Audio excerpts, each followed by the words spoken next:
வணக்கம் நண்பர்களே. மாயாச்சின்னு சீரியல் செம பரபரப்பாக போயிட்டு இருக்குன்னே சொல்லலாங்க. பரபரப்பான கட்டத்தில் நம்ம தனா கர்ப்பமாக இருக்காங்க அப்படின்னு ஒரு சந்தோஷமான விஷயம் நம்ம தனாவுக்கு கிடைக்குது. அதோட நம்ம கதிர் ரொம்ப சந்தோஷமாக இருக்காங்க. என் தனாவை நான் உள்ளங்கையில் வச்சு தாங்கிக்கிட்டோம். முந்தி பணம் இல்லாமல் இருந்துச்சு, இப்போ நான் பணம் சம்பாதிச்சாச்சு, இப்போ நான் சந்தோஷமாக தனாவை கூடவே இருந்து கவனிக்க போகிறேன் அப்படின்னு சந்தோஷப்படுறாங்க. இந்த சைடு பார்த்தோன்னா நம்ம தனா இனி எனக்கு இங்கே என்ன வேலை, அப்பா என்னை வீட்டை விட்டு போக சொன்னாங்கல்ல, நான் இப்போ கதிர் கூட இங்கேருந்து கிளம்புறேம்மா அப்படின்னு எல்லா திங்ஸையும் எடுத்து மறுபடியும் தூக்கிக்கிட்டு நாங்கள் போகிறோம் அப்படின்னு சொல்ல நேரம் தானா எங்கேயும் போகண்டா, இனி இங்கேயே இருக்கலாம் அப்படின்னு அந்த இடத்துல நம்ம ரகுராம் ஆர்டர் போடாங்க. என்னப்பா என்ன இங்கே இருக்க சொல்கிறீங்க, நான் இங்கே இருக்க போகிறதில்ல, என் புருஷனுக்கு மதிப்பு கொடுக்காத இடத்துல நான் இருக்க போகிறதில்லப்பா அப்படின்னு அந்த இடத்துல சொல்ல நேரம் நம்ம ரகுராம் நான் கதிரையும் சேர்த்து தான் சொல்லேன் இங்கே இருக்கலாம், அப்போ உங்கள் வாயால் உங்கள் மருமகன் கதிர் நீ சொல்லுங்கப்பா, நான் கேட்கணும் அப்படின்னு அந்த இடத்துல சொல்கிறாங்க. நம்ம ரகுராம் அப்படியே கதிரை பார்த்து திருன்னு முடிச்சுக்கிட்டு, இந்த பாரு தனாவோட வயிற்றுல இருக்க குழந்தை எனக்கு முக்கியம், நான் அதனால் தனாக்காக உன்னை மருமகனாக ஏற்றுக்கிட்டேன், மாப்பிள்ளையா இந்த வீட்டில் நீ இருக்கலாம் அப்படின்னு அந்த இடத்துல சொல்லிடுறாங்க. இந்த சைடு பார்த்தா நம்ம பத்மாவும் பார்வதியும் அப்படியே வயிற்றுச்சலோடு இருக்கிறாங்க. இந்த தனா இங்கே இருந்தால் மாயாவோட துள்ளலும் அதிகமாக இருக்கும், இப்போ என்ன பண்ண அப்படின்னு அந்த இடத்துல அப்படியே அரண்டு போய் நிற்கிறாங்க. நம்ம ஜானகியம்மா ரொம்ப சந்தோஷப்படுறாங்க. உங்கள் அப்பாவோட மனம் மாறும்னு சொன்னீங்களா, அந்த நாள் வந்துடுச்சு, உங்கள் அப்பாவின் மனம் மாறிடுச்சு அப்படின்னு அந்த இடத்துல சந்தோஷப்படுறாங்க. இந்த புவனேஸ்வரி கதிர் வந்துட்டான், தனா கர்ப்பமாக இருக்கா அப்படின்னு உள்ள செய்தியை கேட்டியா அப்படியே அரண்டு போகிறாங்கங்க. அதை பற்றி தான் இந்த வீடியோக்குள்ளே பார்க்க போகிறோம். அதுக்கு முன்னாடி சேனலுக்கு லைக் அண்ட் சப்ஸ்கிரைப் பண்ணுங்கள் ஃப்ரெண்ட்ஸ். பக்கத்தில் இருக்க பெல் ஐக்கானையும் கிளிக் பண்ணுங்கள், அப்போ தான் நான் போடுற ஒவ்வொரு வீடியோவும் நோட்டிஃபிகேஷனாக உங்களுக்கு கிடைக்கும். வாங்க ஃப்ரெண்ட்ஸ் வீடியோக்குள்ளே போகலாம். ஃபஸ்ட்டு எடுத்த உடனே பார்த்தோன்னா ஒரு செம அதிரடியான பரபரப்பு கட்டோன்னு சொல்லலாங்க. ஃபஸ்ட்டு நம்ம கதிர் ஃபாரின்லேருந்து நம்ம கதிர் பிறந்த நாளைக்கு வந்துடுறாங்க. இங்கே இந்த சைடு பார்த்தோன்னா நம்ம எங்கே பார்த்தாலும் கதிரோட முகமாகவே தெரியுது. போடா அப்படின்னு நம்ம கதிரை தள்ளி விடுறாங்க தானா. அப்போ கதிர் போகலை, அடடா என்னோட கணவர் வந்துட்டாரா கதிர் அப்படின்னு கதிரை கட்டி பிடிக்கிறாங்க. நம்ம ஜானகி அம்மா பார்க்குறாங்க, ஐயோ கதிர் வந்தாச்சா அப்படின்னு அந்த இடத்துல மொத்த குடும்பம் கூடுது. நம்ம ரகுராமுக்கு கோபமாக இருக்குது, என்ன இவன் கண்ணில் என் பொண்ணு படக்கூடாது, இவனை மறக்கணும் அப்படின்னு என் பொண்ணுக்கு ஒரு நல்ல வாழ்க்கையை நான் ஏற்படுத்தி கொடுக்கணும் அப்படின்னு கனவு கண்டேன். ஆனால் மறுபடியும் இவன் வந்துட்டாமல, இப்போ இவனு கூடயே இவ போகட்டும் அப்படின்னு அந்த இடத்துல கொந்தளிப்போட நம்ம தனாங்கிட்ட சொல்கிறாங்க. கதிர் வந்தாச்சு, அவன் வந்தவன் எதுக்காக இங்கே வரணும், அவன் வீட்டுக்கு போக வேண்டியதானே, கூடவே நீ போறியனா போ அப்படின்னு நம்ம தனாவை சொல்ல நேரம் அப்படியே அரண்டு போகிறாங்க. சரி, இதுக்கு மேலே மரியாதை என் கணவருக்கு இல்லாத இடத்துல நாங்கள் இருக்கலப்பா, நான் போகிறேன், நான் என் கணவர் கூட தான், அவருக்கு மரியாதை எனக்கு முக்கியம் அப்படின்னு அந்த இடத்துல இறங்குறாங்க. இருமா, இப்போ தானே கதிர் வந்திருக்காரு, அப்பா கோவத்தில் ஏதாவது சொல்லுவார் தானே, உங்கள் அப்பாவை பற்றி தானே தெரியுமே, ஆனால் அவருக்கு உன் மேலே அளவுக்கு அதிகமான பாசம் இருக்குதானா, நீ புரிஞ்சிக்க, இங்கே இரு அப்படின்னு சொல்லி பார்க்குறாங்க. நம்ம ஜானகியம்மா, போமா, எனக்கு அவருக்கு இவ்வளோ தூரம் வரட்டு பிடிவாதம் இருக்க நேரம் எனக்கு ஏன் இருக்கக்கூடாது, என் புருஷனோட கௌரவம் எனக்கு முக்கியமா அப்படின்னு சொல்லிக்கிட்டு லக்கேஜை பேக் பண்ணிக்கிட்டு நம்ம தானே அங்கேருந்து கிளம்ப போகிறாங்க. நம்ம ரகுராம், இவ்வளோ தூரம் நான் என் மேலே உள்ள பாசத்தை விட உன் கணவர் மேலே உள்ள பாசம் உனக்கு அவ்வளோ கூடி போச்சுல தானா, போயிரு அப்படின்னு அந்த இடத்துல நிற்க நேரம் நம்ம தனா லக்கேஜ் எடுத்துகிட்டு வெளியே வர நேரம் அப்படியே சுருண்டு விழுறாங்க. எல்லாரும் என்னாச்சு தனாவுக்கு அப்படின்னு அந்த இடத்துல போகிறாங்க.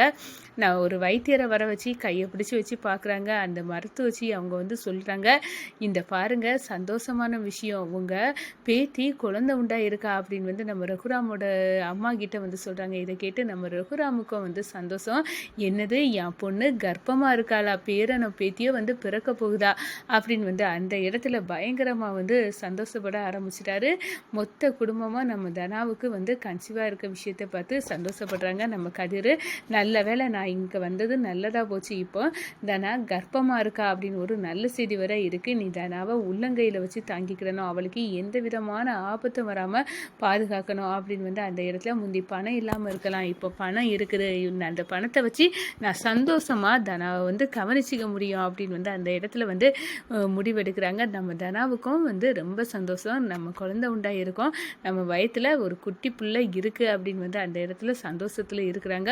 சரிம்மா, நான் போகிறோம் அப்படின்னு சொல்கிறாங்க. என்கடி போகிற, இப்போ நீ உனக்கு குழந்தை வயிற்றில் இருக்குது, உன்னை நாங்கள் உள்ளங்கையில் வச்சு தாங்கணும்னு நினைக்கிறோம், நீ இதெல்லாம் உதவி தள்ளிட்டு நீ போறியா அப்படின்னு சொல்லணும். ஆமாம், புரிஞ்சுக்கிடுங்கம்மா, என் கணவருக்கு மதிப்பில்லாத இடத்துல எனக்கு இங்கே என்ன வேலை அப்படின்னு சொல்கிறாங்க. அப்போ தான் நம்ம ரகுராம் வந்து தனா எங்கேயும் போகாண்டா, நீ இங்கேயே இருக்கலாம் அப்படின்னு வந்து சொல்கிறாங்க. அப்பா இப்போ இந்த குழந்தைக்காக என்னை இங்கே இருக்கலாம் அப்படின்னு வந்து நீங்கள் சொல்லக்கூடாது, வேண்டாம், நான் போகிறது முடிவெடுத்தது தான்ப்பா, என் கணவருக்கு மரியாதை இல்லாத இடத்துல நான் இருக்க போகிறதில்ல அப்படின்னு வந்து சொல்கிறாங்க.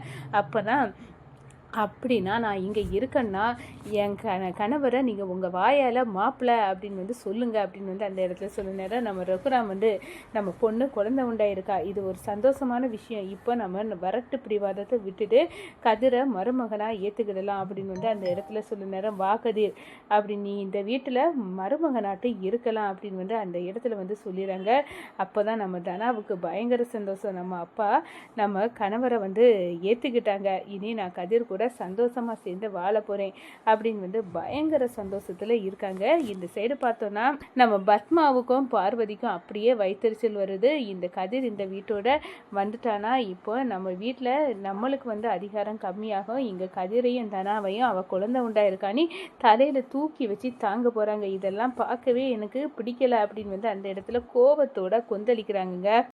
இந்த நியூஸ் வந்து நம்ம புவனேஸ்வரிக்கு தெரிய வருது. தனா வந்து குழந்தை உண்டாயிட்டா, அதுவும் கதிர் வந்து இங்கே இருந்து வேலை பார்க்க வந்துட்டானா அப்படின்னு வந்து உள்ள விஷயம் கிடச்சி இந்த தனாவுக்கு எவ்வளோ கொழுப்பு இருந்தால் என்ன கையை திருக்கி வச்சு எல்லார் முன்னாடியும் இவ்வளோ பெரிய ஆள் என்ன அடிச்சிருப்பா, அப்படிப்பட்டவா குழந்தை உண்டாயிட்டாளா, வயிற்றில் இருக்க குழந்தைய அப்படியே வந்து கருகி அழிச்சு போடணும் அப்படின்னு வந்து அந்த இடத்துல ரகுராமுக்கு பேர் சொல்லதுக்கு எந்த வாரிசும் இல்லாமல் வந்து இருக்கணும், நான் தன்னந்தனியாக கஷ்டப்படுறதுக்கு அவன் தானே காரணம், அப்படிப்பட்டவன் நல்லா இருக்க நான் விடக்கூடாது அப்படின்னு வந்து அந்த இடத்துல வந்து இந்த தனா வேற குழந்தை உண்டாயிட்டு அவன் வந்து தாத்தா அவ சந்தோஷத்தில் இருப்பான், அந்த சந்தோஷத்தை அப்படியே வந்து அரண்டு போன வைக்கணும், அப்படிக்கு என்ன வழி உண்டோ பண்ணணுனே அப்படின்னு வந்து பசுபதிட்ட சொல்கிறாங்க. சரிம்மா இப்போ வந்து அவள் குழந்தை உண்டாவதை எப்படியாவது வந்து கலைக்கிறதுக்கு செய்யணும், அப்போ பார்வதியை வந்து கைக்குள்ளே வச்சு இந்த தனாவுக்கு சாப்பிடக்கூடிய சாப்பாட்டில் எதையாவது கலந்து அவள் வயிற்றில் உள்ள கருவை வந்து அழிக்கணும், அது வீட்டில் உள்ளவங்களை தான் செய்ய முடியும், இப்போதைக்கு நம்மகிட்ட இருக்க ஒரு பகடக்காய் வந்து பார்வதி,